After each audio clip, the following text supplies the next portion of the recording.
quisiera mencionar que este tema está en el marco de un proyecto de investigación que vengo realizando. Tiene como objeto conceptual la noción de movimiento indígena amazónico y tiene como objeto empírico la experiencia de una federación indígena en la cuenca del río Madre de Dios, que es la FENAMA. Acabamos de recibir ya algunos aportes de su líder que nos va a servir para mi presentación. Quiero mencionar que el contexto académico, digamos así, de estos trabajos, el año pasado en la 11ª conferencia de una plataforma que se llama Salsa, el antropólogo Jean-Pierre Chomil hizo comentarios respecto a que a los antropólogos que trabajan con el Estado y no publican. Mi proyecto de investigación data de un poquito más atrás. Entre otros, agradezco al profesor Rodrigo Montoya de esta escuela por haberme dado el impulso a abordar un tema que conozco de primera fuente.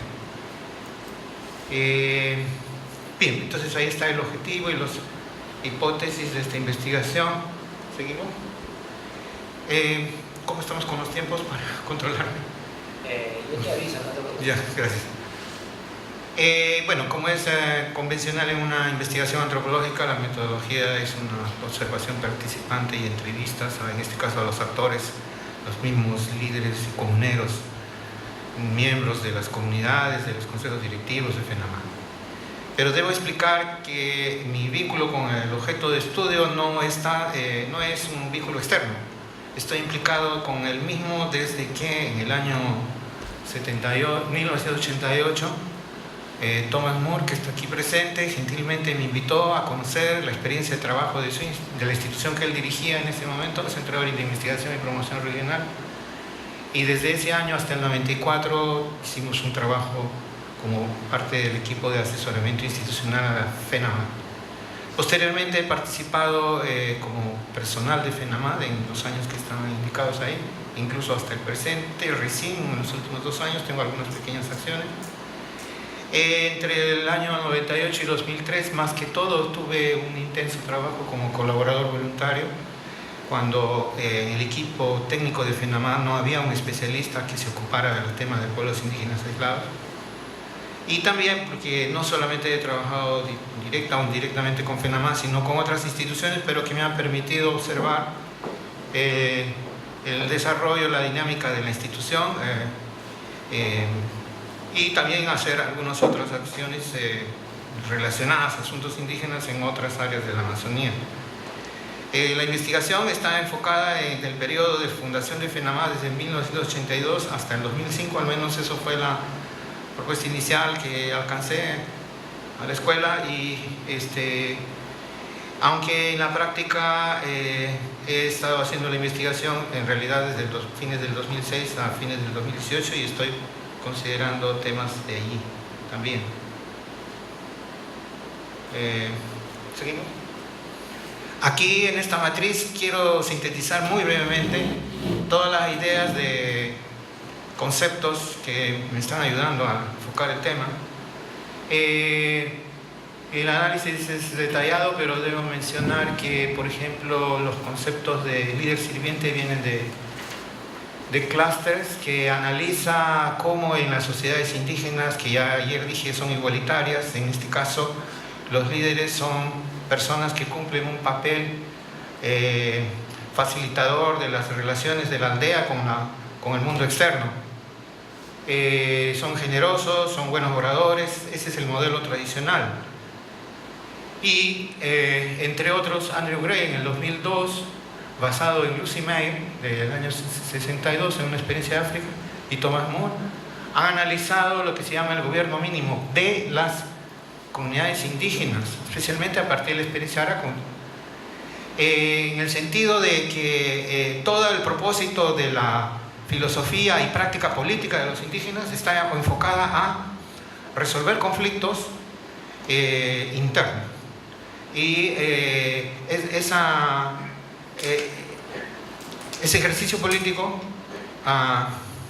se basa en los consensos, en los diálogos que necesitan obtener los miembros de la aldea. Y si no hay consenso, fracción que no está de acuerdo se separa de la aldea. Hay otras nociones como las de gobierno difuso que las han desarrollado también Meir y que la adapta Andrew Gray en el caso de Madre de Dios y también Tomás. En el sentido de que cuando se da el contexto, y fíjense que esto cambia el contexto histórico, cuando se da la colonización y las políticas de integración de la población indígena a origen a la sociedad nacional, en distintas formas que han ocurrido en América Latina, los indígenas pueden y optan por cogerse de algunos instrumentos legales, y en este caso ayer discutimos la ley de comunidades nativas, por ejemplo, es parte de este concepto de gobierno difuso. Hay otros aspectos que no voy a entrar en detalle acucioso, pero sí decir que, por ejemplo, el concepto de Frederick Barr de la relación de estas comunidades indígenas en contextos coloniales remarca la afirmación interna de su diferencia cultural respecto de la sociedad envolvente y también su definición como indígenas a partir de su propia identidad. Luego explicaré unas evoluciones. El resto de los conceptos son importantes, pero no puedo detenerme mucho en ellos. ¿Avanzamos?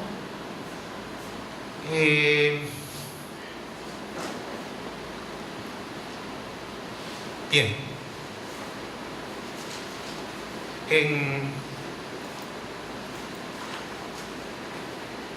En la antropología también hay aproximaciones, en la antropología y la sociología sobre movimientos sociales. Aquí me parece un aporte sustancial la noción de colonialidad del poder de Aníbal Quijano, la de acción colectiva de Lucy, y adaptado al contexto, en este caso amazónico y peruano, la noción de Touraine sobre Njú, que es en su definición lo que está en juego, el conflicto estratégico en torno al acceso a los recursos naturales que enfrenta a los indígenas, que ayer hemos visto ya, pero que en su enfoque original él excluye al Estado para focalizarlo solo en conflictos entre actores sociales. Y no es así el caso en Perú, ni en Latinoamérica, donde el Estado ha estado históricamente en contra y espalda a los pueblos indígenas. Hay otras experiencias y nociones, por ejemplo la experiencia del Grupo de Barbados del año 1971, que son importantísimas para explicar cómo las comunidades indígenas pasan a una acción práctica política en el escenario nacional, no solo en Perú, sino en toda la Amazonía, por estímulos de trabajo de actores, antropólogos, en alguna forma, que venían criticando las políticas de integración, venían criticando el etnocentrismo, el etnocidio, etc. Y cónclave en Barbados en el año 91 es algunos antropólogos que reflexionan sobre la situación indígena y lanzan ideas.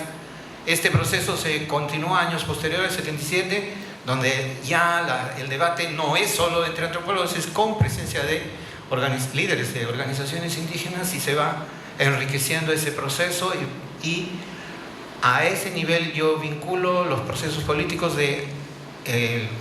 están en los documentos de las organizaciones indígenas nacientes de etnodesarrollo y autogestión. Ayer ya toqué este tema de el papel que también estas nacientes organizaciones han tenido en las discusiones sobre el anterior convenio 169 y sobre las nuevas propuestas de las declaraciones de Naciones Unidas del 2007, finalmente aprobadas después de 25 años de pugna y de vigilancia sistemática de las organizaciones indígenas sobre los contenidos de esa declaración, lo mismo que el caso de la OEA. En fin, y de la noción de movimiento indígena hay experiencias, creo que aporte importante es el concepto de federaciones étnicas de Richard C. Smith. Del Álamo en el 2007 propone enfocar a las organizaciones indígenas amazónicas como plataformas políticas, y lo mismo coinciden Albo y Montoya cuando llaman que los movimientos indígenas son actores políticos también. Seguimos. He examinado diferentes aspectos de la realidad de Madre de Dios en esto que llamo contextos y escenarios, como las políticas públicas para la Amazonía, que ayer también las tocamos grosso modo cuando hablamos del marco legal que es atentatorio a la visión integral que tienen los pueblos indígenas sobre su territorio y sobre sus recursos. Esto de las situaciones socioculturales, ahorita voy a poner un ejemplo. Esto del conflicto estratégico marca lo que llamo la lucha programática de FENAMAT, en el sentido de cómo ellos en su agenda tienen las cuestiones de titulación, de creación de reservas comunales, defensa de pueblos indígenas aislados y otros proyectos que les afectan, como incluso las áreas protegidas. ¿Seguimos? En otro aspecto del análisis del proceso he abordado esta dimensión de la organización indígena y su autogestión política como un proceso de construcción de gobernanza multiétnica. FENAMAT, a diferencia de otras organizaciones regionales indígenas amazónicas, agrupa desde el principio a diferentes pueblos indígenas que existen en la cuenca. He analizado algunos aspectos de la gobernanza de la institución y del papel de los asesores, que ahorita también voy a volver como un ejemplo, y de otras relaciones más, incluso los antecedentes de una movilización indígena y popular entre los años 2000 y 2015. Los problemas y desafíos son más que están aquí señalados, un poco conectados a lo que ayer hemos discutido, es decir, cómo se ve FENAMAT a sí misma en términos de su gobernabilidad, cómo se ve la institucionalidad indígena hoy en su punto interior, y la emergencia de una nueva agenda de trabajo, que es lo sustancial que acabamos de escuchar de Julio Kosurbichi, se refiere a eso. Entonces, puntualmente de la situación de los pueblos indígenas no puedo más que decir puntualmente que en Madre de Dios, a diferencia de otras cuencas amazónicas, la colonización que impactó fue cuando llegó el periodo cauchero, mientras que en Loreto, San Martín, Amazonas, este proceso es más antiguo, pero que también el fenómeno es similar para Madre de Dios que el resto de la Amazonía, cuando a los pueblos originarios, algunos sobreviven en parte de sus territorios, como los Jaracu, Tacana, Matsiguenga, otros son extinguidos, como los Azahuaca y Almeaca, que ha documentado Tomás, no yo, esto son evidencias antropológicas de una investigación muy amplia que ha hecho Tomás. Los Iñapari, que sobreviven como individuos pero ya no como pueblo, y indígenas dislocados de sus territorios originales como los Shipibo, Quichuarona, Mahuaca y Ashaninka, desplazados por los caucheros a la región de Madre de Dios. Y ahora tenemos también migrantes recientes indígenas de la cuenca del Urubamba, que sería una tercera nueva situación. Indígenas que están escapando desde el tiempo de la violencia política en Selva Central y la escasez de áreas para extracción de madera, y reocupando antiguos territorios de indígenas de esta familia de Arawak. Grosso modo, ayer hemos hablado de esto, un poco lo ha señalado Beatriz, cuando presentaba la malla de comunidades y la superposición de múltiples derechos sobre ellos, incluidos los lotes petroleros. Este es un fragmento solamente para ejemplificar que esos muñequitos indican posiciones, registros de FENAMAT, de indígenas aislados, dentro del Parque Nacional del Mano, pero fuera del mismo, al norte, en el actual Parque Nacional Alto Purús, la mancha naranja, y la que está a su derecha, la mancha morada, la reserva de aislados, que es un logro de FENAMAT. Esto es clave para entender la situación no solo en Madre de Dios, sino en toda la Amazonía, de cómo hay diferentes situaciones. Es distinto el caso de pueblos indígenas aislados que el de pueblos que se llaman remotos y dispersos, o que Andrew Gray, estas son clasificaciones y tipificaciones que han hecho Tom Moore y Andrew Gray, que son semejantes, aunque Gray no quiso utilizar la categoría legal de comunidades nativas y prefirió precisar que hay otras figuras que es un poco difícil porque Andrew esto lo hizo en el año 2003, hoy estamos en 2018 y las situaciones se han complejizado. Y hay indígenas dislocados y fragmentados que ya no son prácticamente aldeas indígenas. Esto es un resumen sintético de cómo los diferentes puntos de la agenda de los conflictos de interés en juego han sido enfrentadas por las comunidades nativas y la federación, que es la forma de cómo se ha articulado en este caso las comunidades para enfrentar los problemas.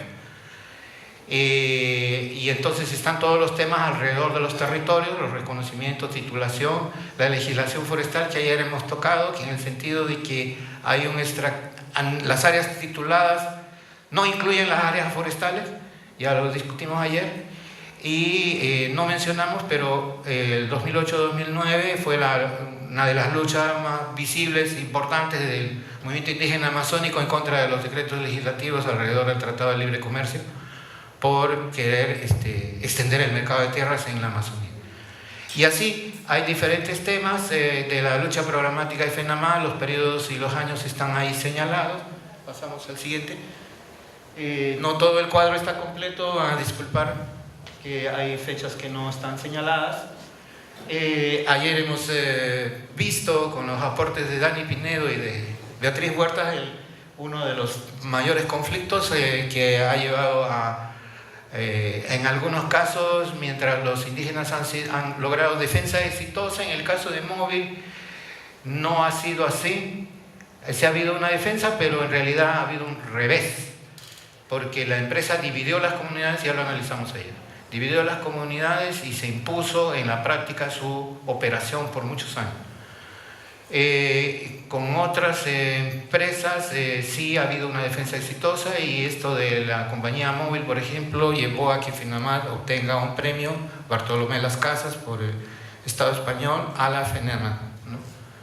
En fin, no solo proyectos mineros, hidroenergéticos. La central hidroeléctrica de Linambari en su momento unió a FENAMAT con la Federación de Campesinos de la provincia de Carabaya en contra de este proyecto. Unión en la práctica, porque ellos apenas si se conocían, pero compartieron la preocupación de los posibles efectos que podía tener esto. Y finalmente en este balance están los temas de carreteras, porque desde el 2011 al 2016 se asfaltó la carretera que ya existía y que conectaba Iñapari con Puerto Maldonado y Maldonado con el puente Inambari en dos ramales, uno en dirección al Cusco y otro a Puno. Y todos sabemos ya que detrás de esto no había el supuesto mercado de transportes masivo de mercadería brasileña hacia el Pacífico. Esa fue la justificación, y un economista, García Guerra, fue uno de los pocos que advirtió que detrás no había nada. Y ya sabemos hoy con el tema de Lavajato de qué cosa es lo que había detrás de este asfaltado y de los negociados que está metida la empresa Odebrecht y otras. También ayer se mencionó esta otra carretera, Puerto Esperanza, Iñapari. Puerto Esperanza es la capital de la provincia de Purús, en el departamento de Cayali, que no tiene articulación vial históricamente, porque simplemente esa es su condición. Y hay un activismo local, gente maderera y un sacerdote tratando de construir una carretera como sea, intentando cruzar áreas protegidas y territorios indígenas de aislados. Es una amenaza, hasta ahora exitosa. Se ha parado esto, no solo FENAMAT, es una campaña nacional con AIDC, múltiples actores, en muchas otras luchas también. FENAMAT no lo ha hecho sola, ha trabajado siempre el abrazo con sus otras organizaciones, sus compañeros indígenas. Ya.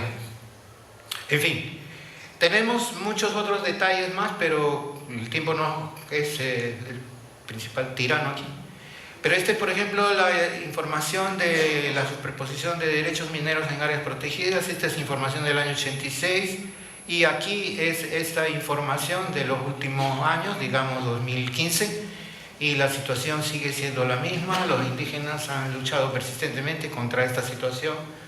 En algunos casos han avanzado, como las comunidades de Boca, Linambari y otras, donde han desalojado finalmente, ya no hay mineros con derechos dentro de sus áreas tituladas, pero en otras comunidades sí. El proceso de FENAMAT también es muy rico, pero en resumen, Hay una alternancia de liderazgo Arácmo, una composición multiétnica, un complejo de malla institucional que va creciendo y emergiendo, sobre todo Coar, Yima y Coimamat como contrapesos, tanto en la parte alta como parte baja al gobierno interno de la federación, son mecanismos de contrapeso. Alianzas dentro de AEDC y COICA para múltiples temas, alianzas regionales. FENAMA es una de las organizaciones ejemplo en la Amazonía de tener una histórica alianza con la Federación Agraria Departamental de Madre de Dios. Años después, ambas crearon una alianza de federaciones, tuvieron algún éxito, pero después también una crisis por conflictos de agenda ya internos, por ejemplo, los mineros con los agricultores, y una situación crítica para FENAMA porque también hay indígenas que trabajan minería. En fin, diferentes otros aspectos de la... En esto de la... Vamos a avanzar. La siguiente, en el concepto de autogestión política, la idea es que las organizaciones son gestionadas por ellos mismos, por los indígenas. Aquí me lo vinculo con el tema de los asesores, porque al menos desde el Centro de Ori, en el periodo que estamos señalando, hemos trabajado bajo el enfoque de que todos los procesos de gestión política de la institución indígena, de sus comunidades, sean analizados, discutidos y decididos por ellos mismos, aunque con el asesoramiento profesional no indígena externo. Esto se continuó por otras instituciones después, aunque con otras agendas y no con esta necesaria orientación. Por ejemplo, el Instituto Internacional de Derecho se ha enfocado más a asesoramiento especializado en indígenas aislados, y la última institución también. Pero esta cuestión es clave porque dentro del movimiento indígena no se está... Rodrigo Montoya es uno de los que percibió la importancia de estos asesores, pero dedicados a apoyar a los procesos políticos indígenas. Pero también los indígenas han hecho otras experiencias complicadas, como por ejemplo intervenir en procesos electorales sin que haya una necesaria correlación entre la capacidad de gestión política y arrastre organizativo con el escenario electoral. Y también tensiones internas por diferentes estilos de liderazgo entre dos líderes dentro de la federación.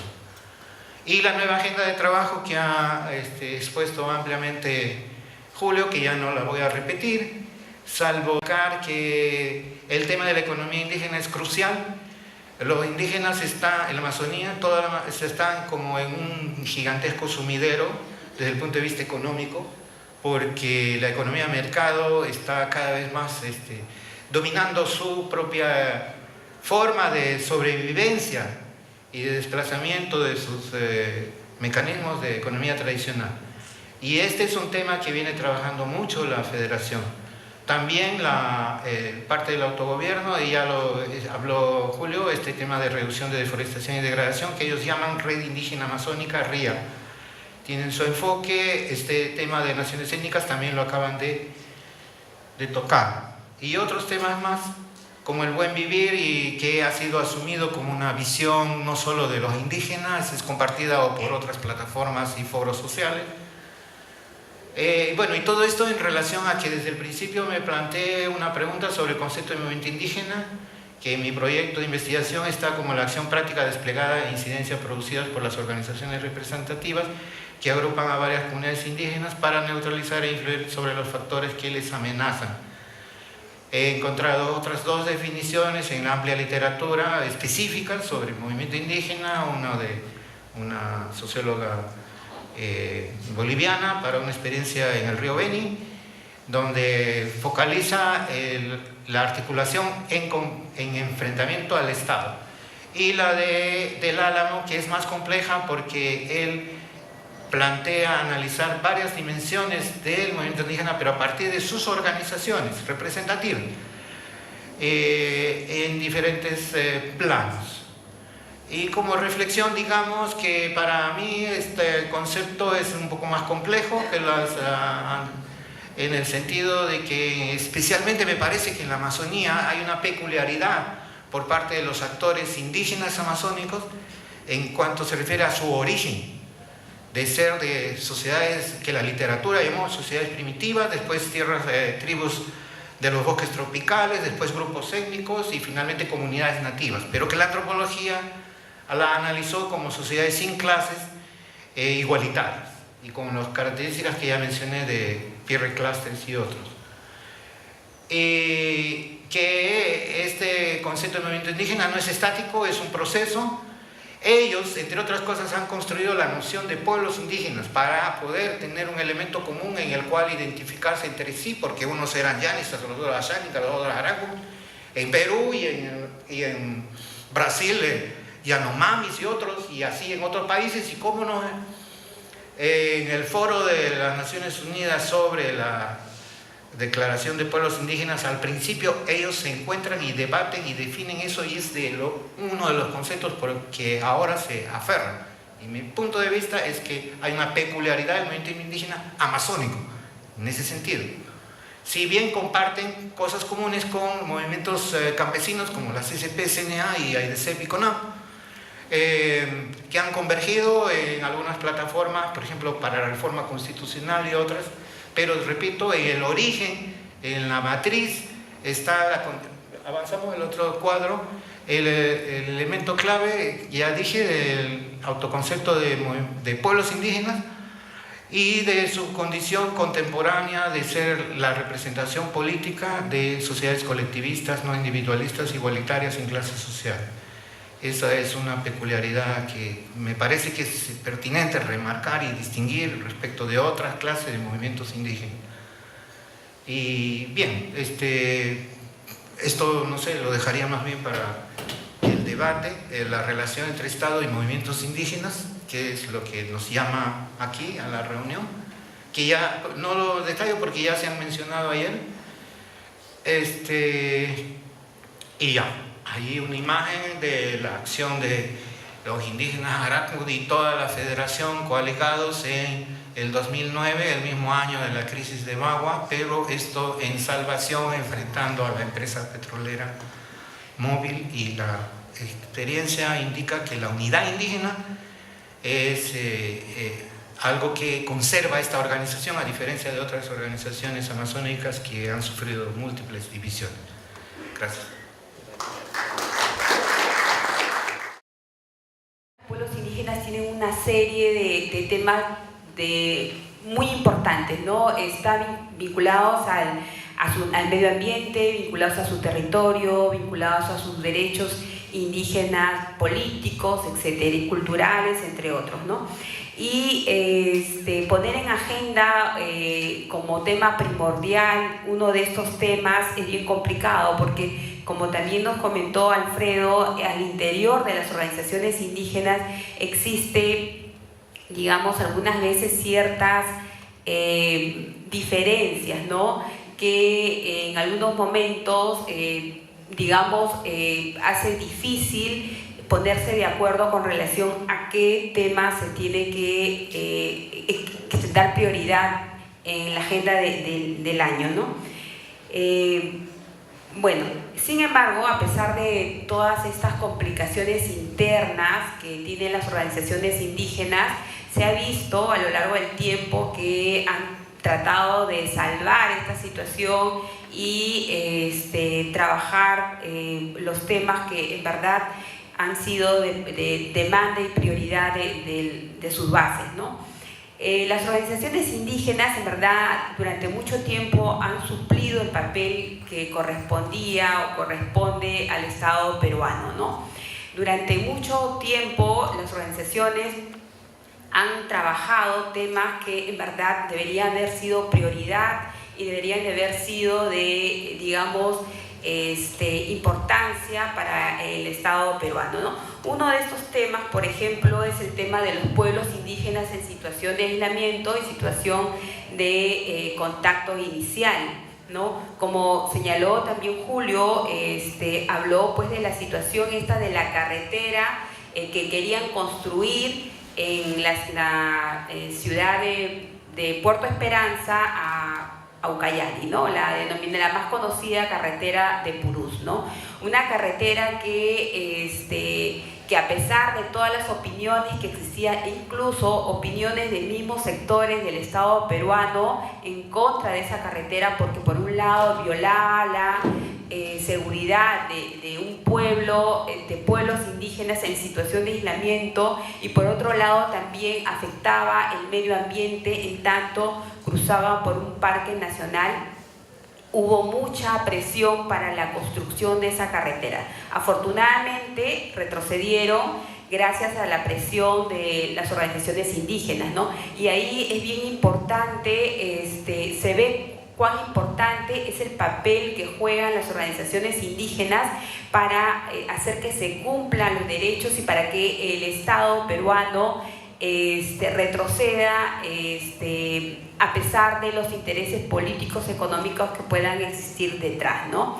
Entonces, por ejemplo, la construcción de esta carretera hubiese sido bastante catastrófica para pueblos y para el medio ambiente, ¿no? Afortunadamente, como ya lo comentaron, se retrocedió y no se construyó esta carretera, ¿no? Pero esto fue una labor conjunta, como también lo mencionó Alfredo, conjunta de organizaciones indígenas, de la sociedad civil, de ambientalistas, de antropólogos y de una serie de actores importantes que alzaron la voz en contra de una medida como esta, ¿no? Así como esta, las organizaciones indígenas han jugado un papel también importante para la defensa de los derechos, el inicio de ciertas medidas para la protección y defensa de los derechos de los pueblos indígenas, ¿no? En verdad, los pueblos indígenas hasta hace unas décadas atrás, los pueblos indígenas de la Amazonía hasta hace unas décadas atrás, era un pueblo bastante olvidado, era un pueblo que acá en la ciudad algunas veces hasta desconocidos, ¿no? Entonces, quienes en realidad han sacado a la luz, han puesto sobre la mesa la situación, las condiciones de los pueblos indígenas en general, han sido la sociedad civil, organizaciones indígenas de la mano con muchos antropólogos también y otros especialistas que han estado trabajando en la Amazonía peruana, ¿no? Y un tema importante que me gustaría compartir con ustedes es, por ejemplo, cómo es que se da inicio a la protección en términos de territorio de los pueblos indígenas en situación de aislamiento y contacto inicial, ¿no? En los 80 se da una situación bastante delicada, digamos, entre la población indígena en situación de aislamiento en la ciudad de Cepagua, ¿no? Debido a un contacto con madereros, un grupo numeroso de pueblos indígenas en situación de aislamiento muere por una gripe, ¿no? Este fue, digamos, el tema que levantó la situación de los pueblos indígenas en situación de aislamiento y también levantó a las organizaciones indígenas para proponer un territorio legal para estas poblaciones, ¿no? Hasta ese momento estos pueblos vivían en las partes más inhóspitas de la Amazonía, ¿no? Sin contar con un territorio definido en el que no se permitiese la entrada de foráneos como madereros, en este caso, que de alguna forma afectasen su vida y su salud, ¿no?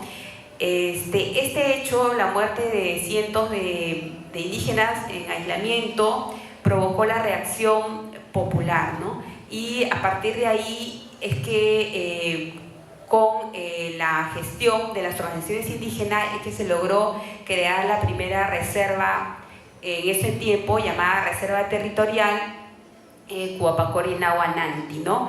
A favor de los pueblos indígenas en situación de aislamiento. Bueno, actualmente se llaman reservas indígenas, ¿no? Y hay algunas que todavía tienen el nombre de reservas territoriales, en tanto todavía no cambian de categoría a reserva indígena. Bueno, esto es todo un proceso que supongo que el día de ayer ya nos contaron un poquito de cómo es el paso de una reserva territorial a una reserva indígena. Bueno, entonces ahí en verdad en estos poquitos ejemplos vemos cuál ha sido el papel de las organizaciones indígenas y cómo estas organizaciones han trabajado con el Estado o sin el Estado para la protección de los derechos de los pueblos indígenas, ¿no?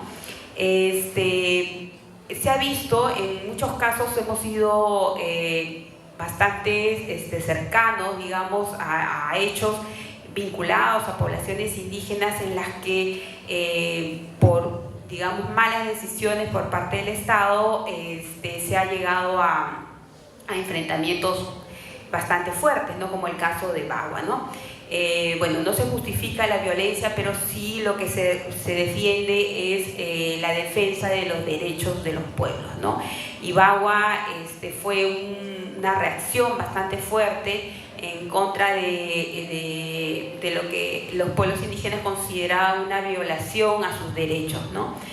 Entonces, en verdad,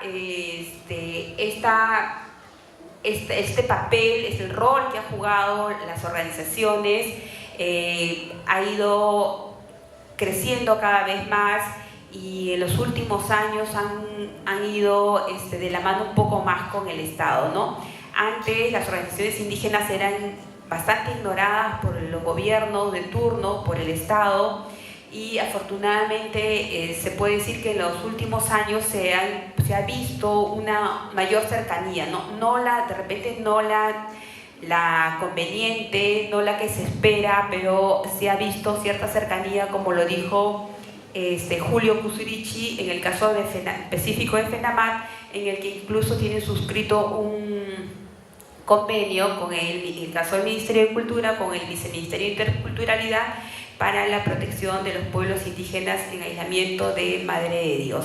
De la misma manera existen otros convenios con Oraú, entre otros, ¿no? Sin embargo, todavía hay un gran trabajo para hacer. Todavía el Estado tiene que tomar más conciencia, los gobiernos de turno tienen que tomar más conciencia de la necesidad de hacer un trabajo conjunto con la sociedad nacional y las organizaciones indígenas para lograr mejores resultados, ¿no?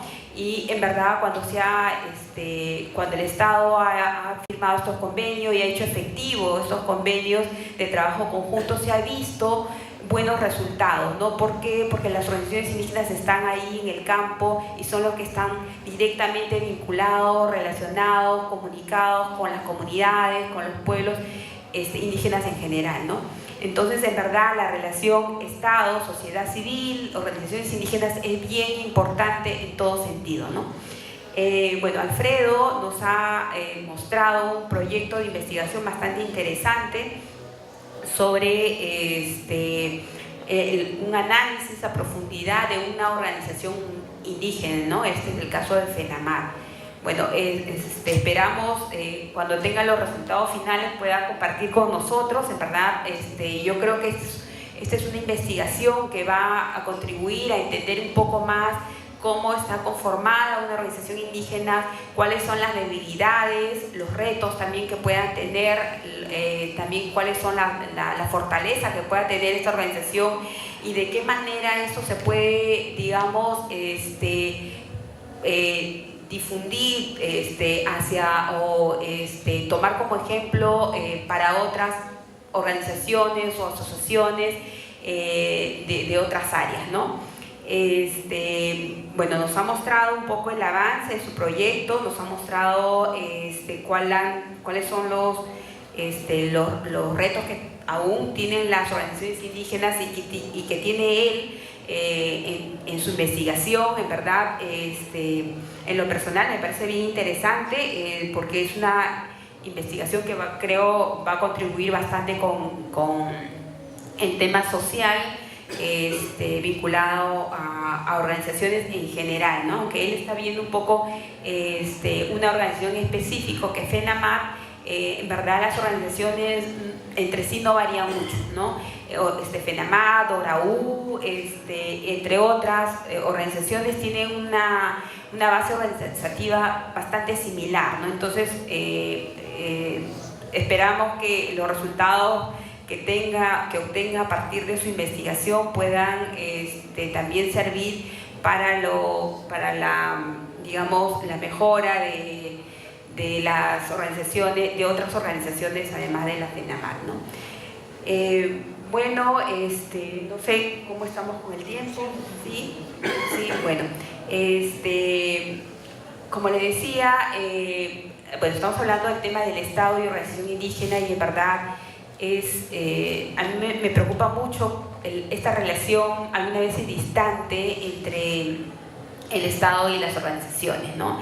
Y la falta quizás de conciencia por parte de los representantes de los gobiernos en tomar en consideración las opiniones, los reclamos muchas veces justos por parte de las organizaciones para salvaguardar los derechos de los pueblos indígenas, ¿no?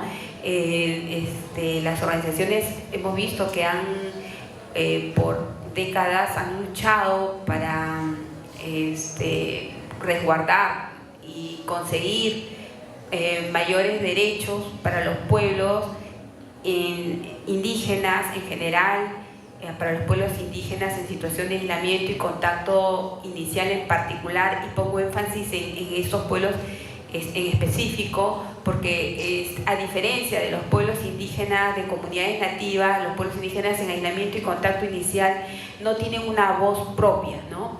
Los pueblos indígenas de comunidades pueden salir a la calle, saben lo que es el Estado, saben que pertenecen a un Estado, a un país, saben que tienen derechos, ¿no? Incluso poblaciones de comunidades más alejadas del Perú tienen cierta conciencia de pertenencia a un país y de conciencia de derechos básicos, ¿no? Sin embargo, a diferencia, los pueblos indígenas en situación de aislamiento no tienen esta conciencia, en tanto el concepto de pertenencia a país como tal, como nosotros lo conocemos, no la tienen, ¿no? Porque ellos tienen una forma de vivir totalmente diferente y una forma de pertenencia, de territorio bastante diferente, ¿no? Entonces, algunas veces las organizaciones indígenas, algunas veces no, muchas veces las organizaciones indígenas han tenido que salir al frente y ser la voz de estos pueblos, ¿no? Porque estos pueblos en aislamiento, me refiero, no saben que existe una constitución, no saben que existen leyes que lo protejan, no saben que existe todo un mecanismo de Estado que tiene ciertas obligaciones para con ellos, ¿no? Y no manifiestan sus necesidades, su voz. Entonces ha habido necesidad de que las organizaciones se organicen, valga la redundancia, para defender los derechos de estos pueblos, para permitir que estos pueblos de alguna forma vivan con cierta, digamos, seguridad, y digo con cierta seguridad porque en realidad existen leyes para su protección, existe un territorio definido para su protección, etcétera, pero hace falta mucho más, ¿no? O sea, existen reservas indígenas destinadas a favor de estos pueblos indígenas. Sin embargo, y también existe protección, puestos de protección en ciertas zonas de los límites de estas reservas, pero sin embargo falta mucho más para una eficaz y verdadera protección, ¿no? Es una tarea que creo que tiene que ser conjunta, ¿no? Entre el Estado, las organizaciones indígenas, la sociedad civil, especialmente la que vive alrededor de la reserva, y la sociedad civil en general, para tomar conciencia de que estos pueblos necesitan ser protegidos y que nuestro papel moral es el de buscar, respaldar la protección de estos pueblos, ¿no? Como repito, en tanto la falta de voz directa por parte de ellos, ¿no? Pero como cualquier ser humano, ellos necesitan protección, necesitan apoyo y necesitan de nuestra voz, que nuestra voz sea su voz, ¿no? Bueno, con esto agradezco por su atención y bueno, no sé si pasan, creo que las preguntas, ¿verdad? Alfredo, te felicito por la exposición, me parece una investigación bastante ambiciosa. Espero ver los resultados también. Tengo dos comentarios. El primero es sobre el rol de los antropólogos en toda esa historia, ¿no? Si bien tú has mencionado a varios antropólogos vinculados a Madre de Dios y a FENAMAD en especial, los has mencionado en tu marco teórico, ¿no? Pero no tanto el rol de estos antropólogos en el movimiento mismo, ¿no? Tenemos acá a Tom Moore, Andrew Gray, Klaus Romenholler, María Lazarte, Lizzie Wall, tú mismo, ¿no? Un número importante de antropólogos que han trabajado en esa zona y han estado acompañando el nacimiento y desarrollo de FENAMAD, ¿no? Entonces hubiera querido escuchar más sobre cuál ha sido el rol de los antropólogos, porque este seminario es también sobre antropología y también sobre el rol de la antropología en esa relación entre Estado y pueblos indígenas, ¿no? El otro comentario es sobre también el rol de la identidad o la etnicidad en el movimiento indígena, ¿no? Como tú mencionaste, el movimiento indígena es acerca de acción colectiva, ¿no? Y para acción colectiva se necesita unidad. Una de las cosas que da unidad a los indígenas es la identidad, ¿no? La identidad étnica, etc. Pero la identidad étnica es, como hemos mencionado ayer en cuanto a la ley, por ejemplo, la ley de comunidades nativas, es ambigua también, ¿no? Por un lado, unifica, da cohesión, ¿no? Por ejemplo, la identidad de los Jarambut cohesiona a los Jarambut, pero al mismo tiempo cumple un rol divisorio frente a otros pueblos, ¿no? Tú sabes que, más que yo, que FENAMAD está compuesta por varios pueblos indígenas, y justamente esas divisiones étnicas han sido también un factor que en ciertos momentos de la historia de FENAMAD ha sido un factor que ha dificultado el desarrollo del movimiento, ¿no? Y eso no es solo una característica de FENAMAD, es una característica de toda la organización indígena amazónica en el Perú y tal vez en todos los países amazónicos.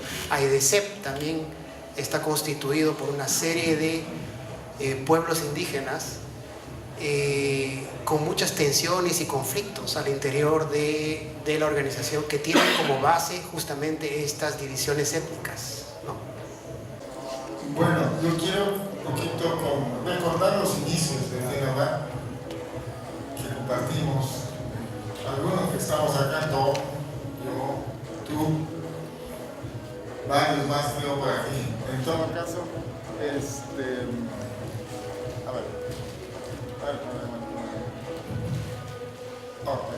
bueno, quería recordarme desde el inicio, y yo creo que hay que señalar algo importante, que no está tanto en la cuestión de revisión de textos académicos, que es la construcción del diálogo. Fue en esa época primaria donde se construye el diálogo entre las partes y se fijan las posiciones de contenido. Me acuerdo, por ejemplo, que teníamos que se discutió vamos a hacer desarrollo, que había una gente que incorporarlos al desarrollo entendiendo a la sociedad capitalista, a los pueblos indígenas, o vamos a ponerles un manto encima y los vamos a dejar como están y no se mueve nada. Y la posición que tienen ahora de ubicarse en la sociedad mayor, de luchar por derechos, por interculturalidad, por todo eso fue el resultado de ese diálogo. Y esa fue la respuesta. Y sin embargo, esto no aparece a veces en los textos académicos y en consecuencia se parte, pero eso fue el eje estructurador de todo el movimiento indígena y lo sigue siendo, creo, hasta ahora, ¿no? Entonces, ese diálogo intercultural, lo puedas especificar, me parece a mí central y hay que ponerlo ahí con un rol principalísimo. Yo solo quería resaltar algunas diferencias. Se ha hablado de las diferentes organizaciones indígenas en toda la Amazonía, como si fueran todos igualitos, pero no es el caso. He acompañado en alguna forma u otra los movimientos indígenas en la Amazonía desde antes de 1974, por la Ley de Comunidades Nativas. He visto surgir AIRECEP y todas las organizaciones regionales, originalmente étnicos, etc. Una diferencia importante, primero quiero mencionar que se han constituido numerosas organizaciones étnicas. Por ejemplo, en Ucayali, la FECONAO abarcaba toda la cuenca de Ucayali en sus inicios. Después se fragmentó en como 14 o 16 federaciones diferentes. Un poco porque no era manejable, pero también, y no había recursos para desplazarse tanto, pero también porque había tensiones y conflictos internos que provocaron estas divisiones. La FENAMA no le han faltado conflictos internos y divisiones, pero se han mantenido unidos desde sus inicios en 1982, a diferencia de todas las otras organizaciones indígenas de la selva peruana, de la Amazonía peruana. ¿A qué se debe eso? Yo considero que hay varios factores. Uno es que por decisión, mi idea original, cuando se estaba gestionando FENAMA de 1980 aproximadamente, era para consolidar una organización étnica de los Arakawa. Pero ellos mismos han decidido que querían ser pluriétnicos. Y desde el primer congreso se integró la comunidad nativa de Diamante Quiriguine, y ahora están todos los pueblos indígenas de Madre Dios integrados, además del apoyo indirecto a los pueblos aislados. Yo creo que esa plurietnicidad de la organización ha ayudado y el equilibrio entre las diferentes tendencias dentro de la organización, principalmente entre los Arakawa y los no Arakawa, y la alternancia en el liderazgo, ha creado un nivel de equilibrio con todas sus tensiones que ha permitido mantener unido a la FENAMA a diferencia de las otras organizaciones. Ahora entiendo que AIRECEP está considerando la posibilidad de su reestructuración en base a organizaciones étnicas y no regionales como están ahora. Habría que ver cómo evoluciona eso y qué implica en cuanto a la solidez organizativa y cómo se pueden unir en donde se tienen que unir y no dividirse étnicamente. Me parece que la exposición que hice, Alfredo, fue muy buena, muy completa. Pienso que es un plan de trabajo muy interesante para desarrollar cuestiones de respuesta también. Pero un punto me llamó más la atención. La cuestión que siempre cuando se define el movimiento indígena hay algo también que es exterior a él. Se habla en muchas definiciones de los que representan los pueblos y los asesores que son externos. Esto me parece interesante porque como vengo de Brasil, es una cosa tal vez un poco cuestionada, o al menos es un problema para los movimientos indígenas. Ellos hablan mucho que quieren tener sus propios antropólogos, sus propios abogados, sus propios médicos, que su estrategia es de poner en las universidades los estudiantes para alcanzar de tener un movimiento que sea más ético. Yo pienso que tal vez sea interesante también, claro que cuando ustedes peruanos están hablando de esto, tiene un significado histórico para toda esa categoría de de asesores, ¿no? Pero yo quería comprender más lo que esto significa, qué tipo de mediador están hablando cuando hablan de un asesor. Puede ser un antropólogo, puede ser un misionero, por ejemplo, puede ser un médico, puede ser un educador. ¿Cuáles son los roles efectivamente que pueden ser conocidos? Porque algunas veces el nombre genérico de asesor puede cubrir algunas cosas muy diversas. Y ahora en Brasil estamos con un serio problema con personas que vienen de la academia, están haciendo trabajos contrarios a los indígenas, haciendo trabajos que son negativos desde el punto de vista de los intereses indígenas. Ahora nos preguntamos cómo vamos a hacer con esto. La Asociación Brasileira de Antropología llegó a rechazar a algunas personas públicamente que no representan, no son antropólogos de nuestro punto de vista. Pero ¿cómo definir estas cosas? Porque el mundo actual es muy complejo, no basta mirar las experiencias de 30 años de trabajo, de mucha lealtad a los pueblos indígenas, hay que tener algunos criterios también para pensar estas cuestiones. En realidad la organización indígena ha pasado por varios vaivenes. La experiencia que yo tengo es la de Sección de Selva Central y un poco con ARPI también y ahora con ANAP. Era fuerte. Cuando nosotros llegamos, lo primero que dijeron: no queremos antropólogos y sociólogos porque viven de nosotros, toda la vida que viven de nosotros y solamente sacan plata gracias a los pueblos indígenas. Era un poco el discurso inicial que era muy fuerte en la zona.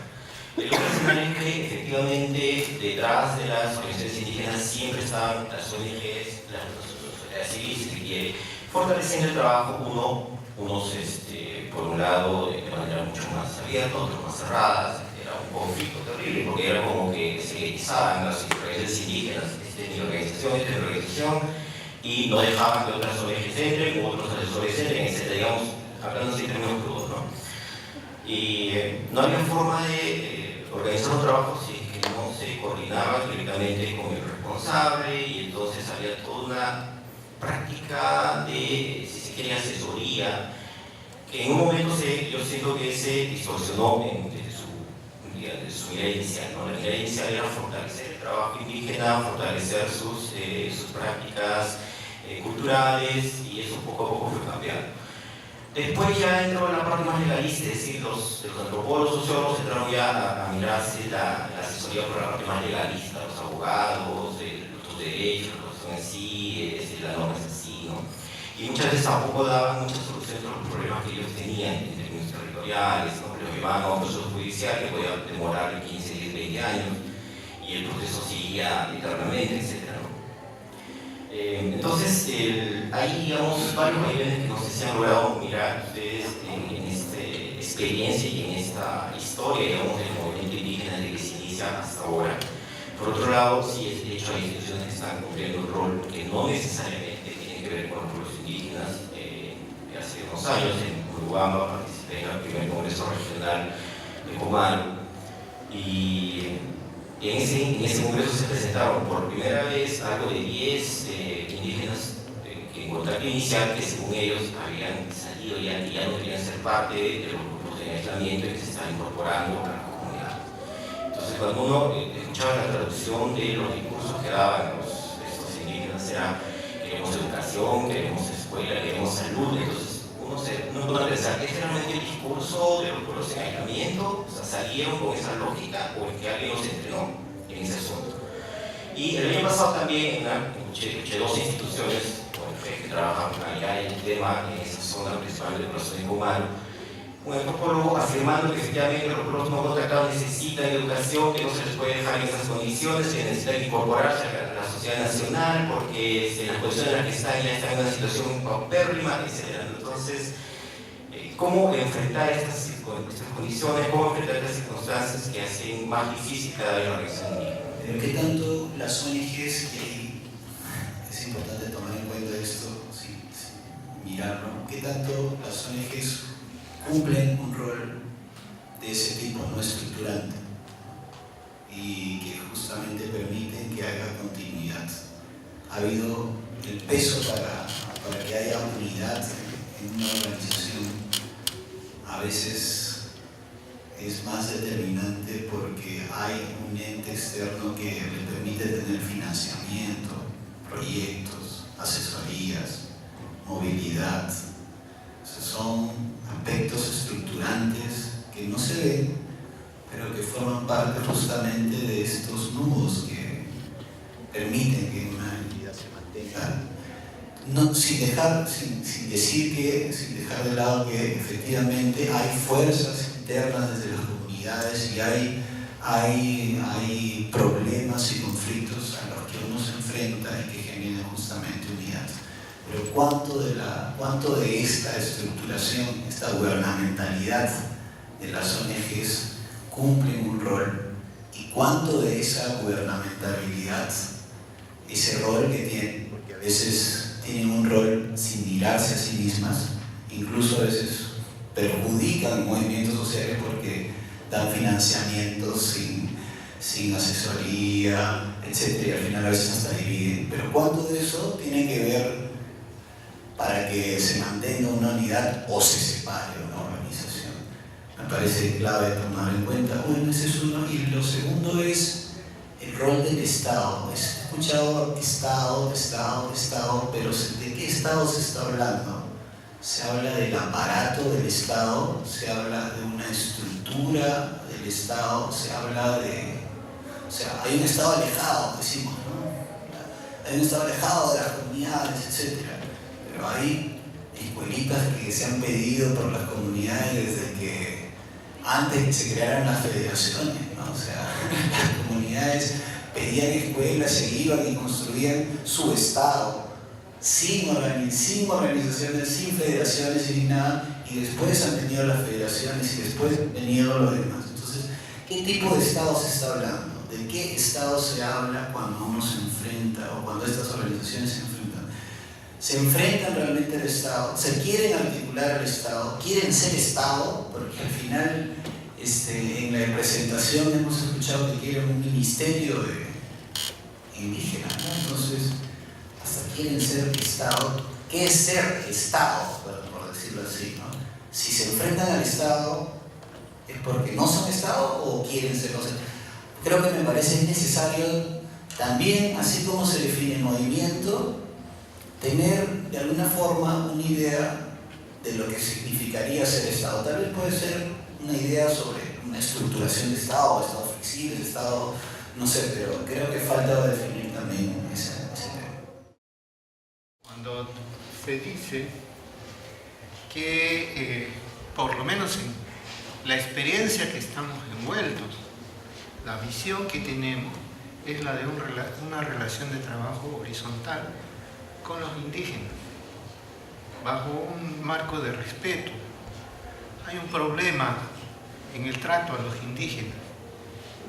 Hay múltiples asesores, hay asesores y asesores, hay múltiples agentes comerciales, agentes religiosos. Las comunidades tienen múltiples presiones de agentes externos, numerosísimas. De los que estamos hablando aquí son algunos pocos que, como dice Henry, asumieron la perspectiva de un trabajo de respeto mutuo, intercambio de saberes, perspectiva dialógica en las relaciones de trabajo. Porque también para trabajar con organizaciones indígenas no se trata de que porque es la organización indígena y que tiene financiamiento, el dirigente va a abandonar y va a maltratar al personal técnico. Como patrón trabaja, como digamos, hacen los patrones con la minería, ¿no? Reproducir dentro de la institución un trato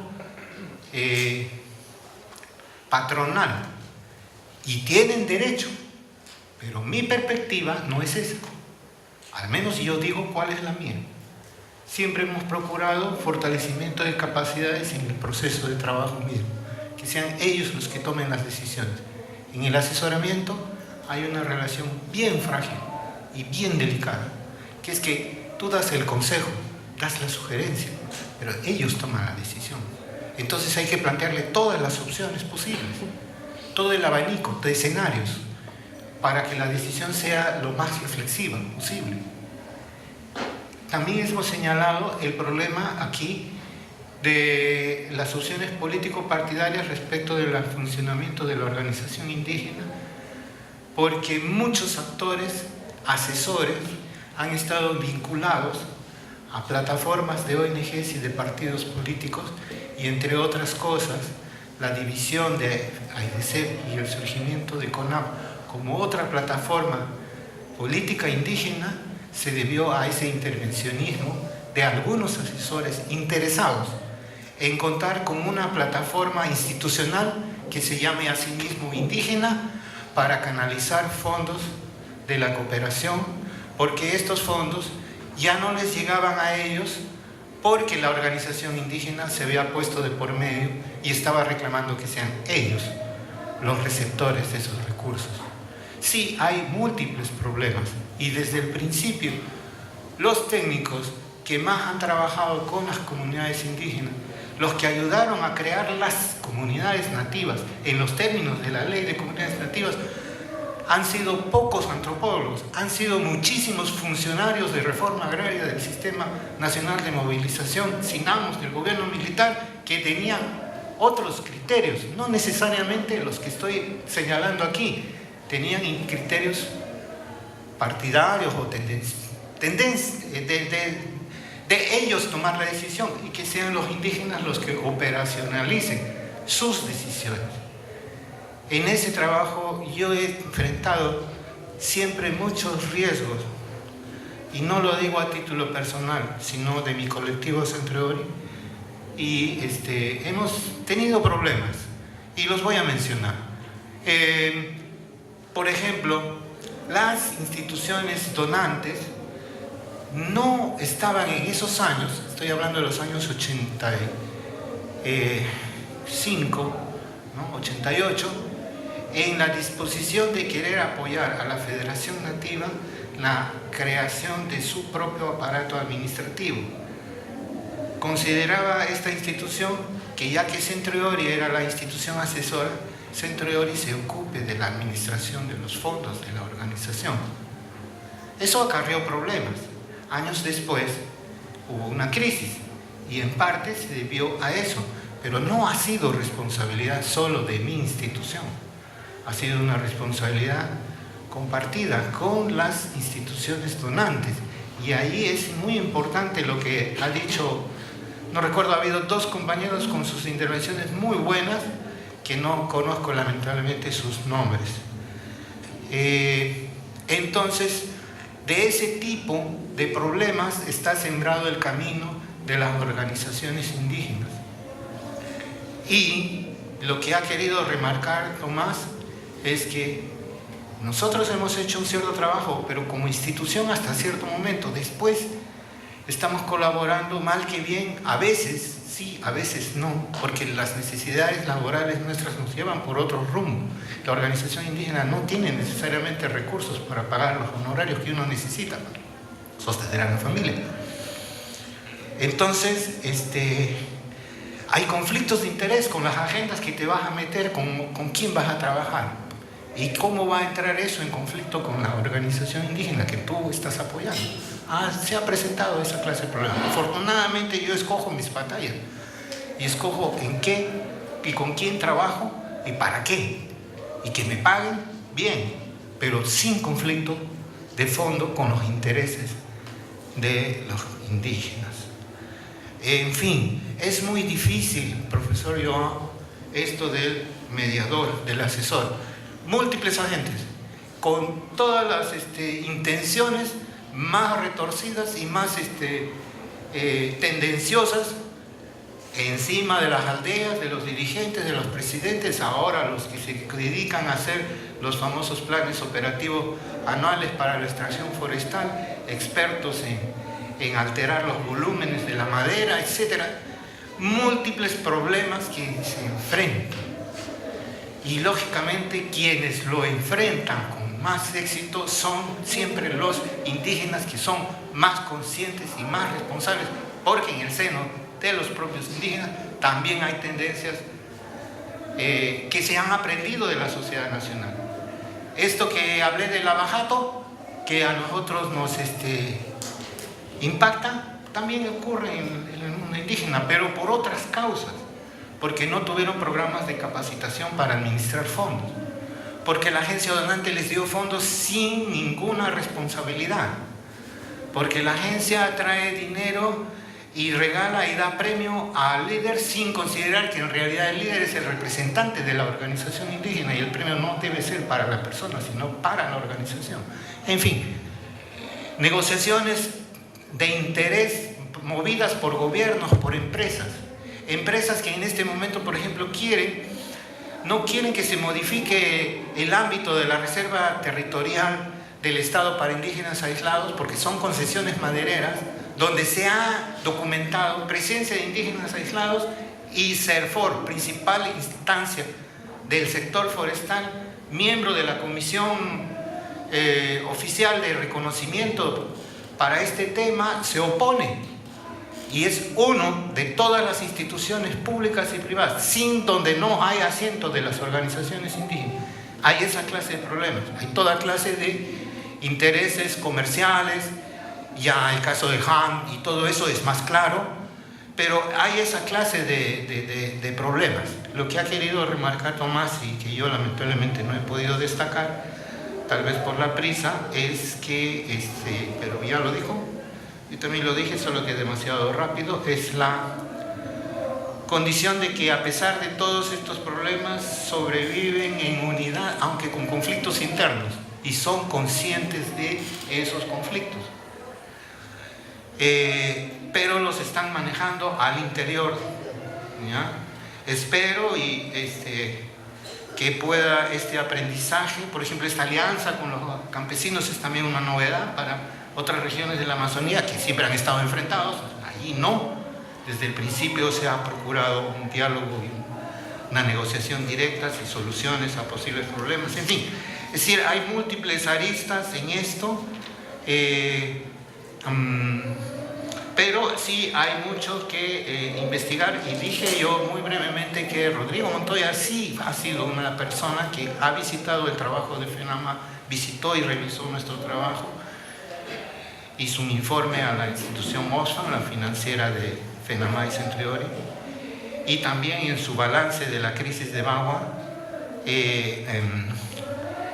con los rostros pintados, su trabajo del 2009 señala este aspecto de algunos antropólogos que trabajan y, entre otros, menciona a varias personas, otras no son mencionadas, desafortunadamente, me parece que no, pero él intuye que allí hay un rol político, constructivo, delicado e importante, que no se resalta, y eso viene desde el enfoque de Barbados, quienes han estado ahí, y hemos aprendido de esos antropólogos al respeto a las organizaciones y a las decisiones, así se han equivocado, de las organizaciones indígenas. Bueno, hay mucho más por discutir, pero disculpen que no puedo decir todo. Y sobre el Estado, sí, el Estado en contra de los pueblos indígenas en Andes, Amazonía, y esta idea de un ministerio es hace tiempo que ronda la cabeza de los líderes. En realidad no sé si un aparato institucional más va a hacer la diferencia. Creo que en realidad en mucho ellos pueden lograr desde el escenario político-social sobre el Estado que dentro de él.